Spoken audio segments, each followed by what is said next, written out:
Sa bundok ng Carmelo, hinarap ng propetang si Elias ang 400 si propeta ni Baal, at sinabi, "At tawagan ninyo ang pangalan ng inyong Diyos, at tatawagan ko ang pangalan ng Panginoon. At ang Diyos na sumagot sa pamamagitan ng apoy, ay siyang maging Diyos." Ang mga propeta ni Baal ay sumigaw at sumayaw mula umaga hanggang gabi, kahit sinugatan pa nila ang kanilang sarili, na natiling tahimik si Baal. Si Elias ay nagbuhos ng tubig sa altar upang ito ay mabasa ng husto.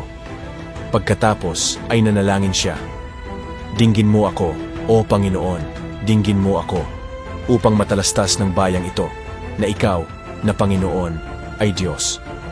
Agad na bumagsak ang apoy mula sa langit, tinupok ang altar, ang kahoy, at maging ang tubig. Ang mga tao ay sumigaw, "Ang Panginoon ay siyang Diyos! Ang Panginoon ay siyang Diyos!" Ang kapangyarihan ng Diyos ay higit sa lahat. Gaano man kalaki ang mga pagsubok, hanggat nagtitiwala tayo sa Kanya, tiyak na ihahayag niya ang Kanyang kaluwalhatian. Kung naniniwala ka rito, Amen.